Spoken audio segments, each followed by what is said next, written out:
अस्सलामुअलैकुम एवरीवन, क्या हाल चाल है आप सबके। होपफुली आप लोग सब ठीक ठाक होंगे। आप सबको मेरी तरफ से नया साल बहुत ज़्यादा मुबारक हो। वैसे तो हमारा साल जो है ना वो इस्लामिक ईयर से स्टार्ट हो जाता है, बट फिर भी आप लोगों को हैप्पी न्यू ईयर। आज मैं बना रही हूँ गोभी गोश्त।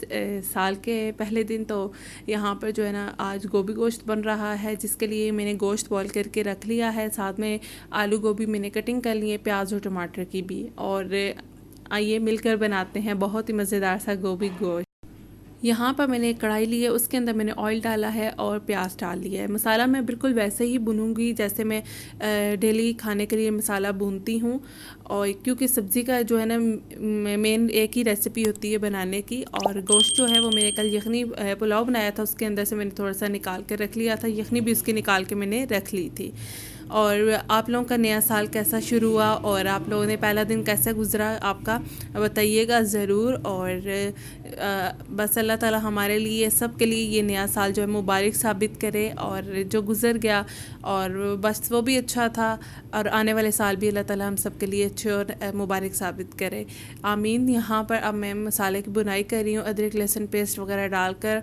और टमाटर वगैरह तो मैंने कटिंग करवा लिए थे अपनी सिस्टर से, और सब्ज़ी भी उसने ही काटी थी। मैंने कहा जब तक तुम काटती हो और मैं जो है ना फिर बाकी बना लेती हूँ।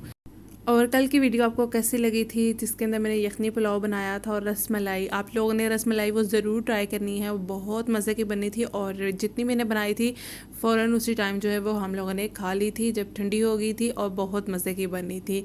तो यहाँ पर मसाले की बुनाई कर रही हूँ। और टमाटर जो है ना इनको बहुत ज़्यादा मुश्किल होता है, मुझे तो सॉफ़्ट करना बहुत मुश्किल लगता है। तो खैर यहाँ पर अब मैं इसके अंदर स्पाइसेस डाल रही हूँ। तो आज जो है ना गोभी आलू और गोश्त है, थोड़ा सा ज़्यादा सब्ज़ी है, तो इसलिए इसके अंदर स्पाइसेस भी ज़्यादा जाएंगे। तो यहाँ पर तकरीबन 2 चम्मच मैंने लाल मिर्च पाउडर डाला है, और उसके बाद 1.5 चम्मच नमक डाला है, हल्दी डाली है थोड़ी सी, हल्का सा बिल्कुल इसके अंदर खुश धनिया पाउडर डाला है तकरीबन आधी चम्मच, और 1 चम्मच के करीब मैंने इसके अंदर गरम मसाला पाउडर डाला है। और इसकी अच्छे से बुनाई करेंगे। और टमाटर जो है ये भी बिल्कुल मैश कर लेंगे, क्योंकि खड़े से टमाटर ये अच्छे नहीं लगते हैं, बेशक सब्ज़ी जो है वो शोरबे वाली ना भी हो। तो बस जो है ना इसके अंदर थोड़ा सा पानी डालूंगी और मसाले को अच्छे से भून लूँगी। आज वैसे मेरा दिल कर रहा था कि मैं बिरयानी बनाऊं बहुत ही मज़े की मटन की, बट फिर मैंने नहीं बनाई। अम्मी कहती हैं अभी कल तो यखनी पुलाव बनाया था, तो आज जो है गोभी गोश्त बना लो। तो मैंने कहा चलें ठीक है अम्मी, आज आपकी बात मान लेते हैं। तो साथ में दूसरे चूल्हे पे क्या हो रहा है, तो उस पर जो है ना मेरी सिस्टर बना रही है गोभी के पकोड़े, क्योंकि उसको बहुत ही पसंद है गोभी के पकोड़े और साथ में आलू के। तो वो मैंने फिर रिकॉर्ड नहीं किया, क्योंकि पकोड़ों की रेसिपीज़ तो मैं काफ़ी बार आपके साथ शेयर कर चुकी हूँ। क्योंकि ना हमें इतनी भूख लग रही थी और इतने मज़े के बनते हैं गोभी के पकोड़े आलू के, तो गरम गरम तो बहुत ही अच्छे लगते हैं। और सर्दी में तो जितनी भी ये मज़े की चीज़ें कम है। मूँगफली हो, माल्टे हो, रेवड़ियाँ हो, टांगरी भी बहुत शौक से खाई जाती है। और पकोड़े, समोसे, कचौरियाँ, इस तरह की चीज़ें बहुत ही मज़े की रहती हैं। तो इंशाल्लाह कचौरियों की रेसिपी भी मैं आपके साथ शेयर करूँगी। रमज़ान में हमारे घर अक्सर बनती हैं वेजिटेबल्स की भी और आलूओं की भी। तो ऐसा है कि फिर मैं जब बनाऊँगी तो वो भी आपके साथ शेयर करूँगी। तो यहाँ पर जो है ना वो मटन जो मैंने बॉयल करके रखा हुआ था, उसको मैंने पहले डाला है उसके अंदर मसाले के अंदर, और फिर जो है ना गोभी आलू भी साथ में डालिए, ताकि इसकी ही यखनी के अंदर ये गोभी और आलू अच्छे से गल जाएँ। और इनको अब मैं ऊपर से कवर कर दूँगी और इनको फुल आंच पे पकाऊँगी। तो ये देखें गोभी को मैंने ना फुल आंच पे पका लिया है। और आज जो है ना मैंने लॉन्ड्री भी की थी, तो जो है ना तकरीबन 1 हफ़्ते के बाद तो करनी ही पड़ती है। तो मैं बहुत ज़्यादा थकी हुई थी, लेकिन फिर भी खाना तो बनाना था। तो माशाल्लाह गोभी आलू बहुत ही मज़े के बने थे, और बहुत जो है ना पसंद किए थे घर वालों ने। और यहाँ पर खाना बिल्कुल तैयार हो गया है। 2000 years later.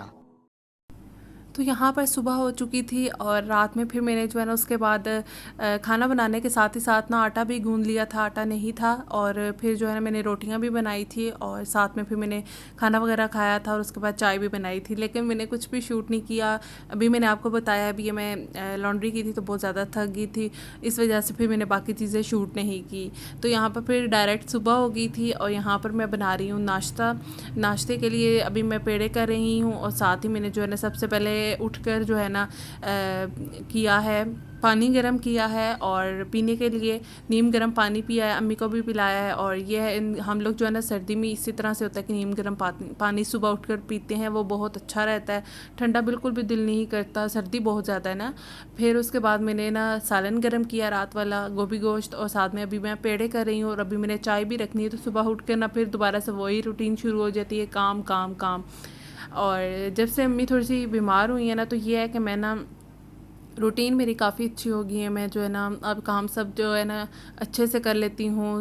जो है ना ज़िम्मेदारी सर पे पड़ती है ना बंदे के, तो बंदा खुद कर लेता है। मैं अम्मी से कहती थी, अम्मी कहती थी पुत्तर साढ़े कोलों नहीं होता, तुसी नहीं कर सकती हूँ। मैंने कहा अम्मी जब ज़िम्मेदारी सर पर पड़ती है तो इंसान कर लेता है। अब वही बात है कि कपड़े भी धो लेते हैं, उनको प्रेस भी कर लेते हैं, बर्तन भी धोना और खाना बनाना, घर की सफाई करना, देखें अब कितने काम होते हैं, लेकिन बंदा मैनेज कर ही लेता है। यहाँ पर मैंने 3 पेड़े किए हैं, अम्मी के लिए, अपने लिए और सिस्टर के लिए।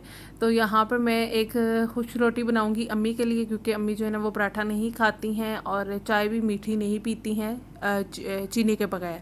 और साथ में 2 पराठे बनाऊँगी चकोर। तो उसके लिए मैंने जो है ना पहले तो पेड़े किए हैं और उसके बाद जो है ना इस तरह से चकोर पराठों के पेड़े बना के रख लूँगी इस तरह से। और फिर अम्मी की रोटी बनाऊंगी और साथ ही साथ चाय भी बन रही है। उठकर ये होता है कि नाश्ता बनाकर अम्मी को देना होता है। और जो है ना मेरी सिस्टर बहुत ही कम नाश्ता करती है। कौन कौन लोग जो है वो सुबह उठ के नाश्ता जो है नहीं कर सकते, मैं तो कर लेती हूँ फिर भी, क्योंकि ना ब्रेकफास्ट करना बहुत ज़रूरी होता है सुबह, क्योंकि इसके बाद हमने ढेर सारे काम करने होते हैं और हमारे माइंड को जो है वो एनर्जी चाहिए होती है, हमारे बॉडी को एनर्जी चाहिए होती है। तो आप लोग भी ज़रूर नाश्ता किया करें। तो पेड़े हो गए थे तैयार और कहवा भी पक गया था। फिर मैंने इसके अंदर दूध डाल लिया था। 2 कप चाय बना रही हूँ और इसके बाद अम्मी की रोटी, अब मैं खुश रोटी बनाने लगी हूँ।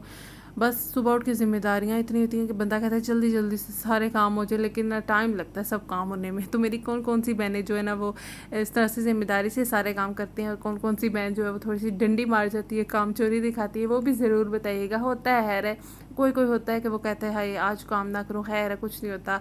और कुछ इंसान होते हैं ना वो कहते हैं चले अब जिम्मेदारी सर पे पड़ी है तो कर ही लेते हैं।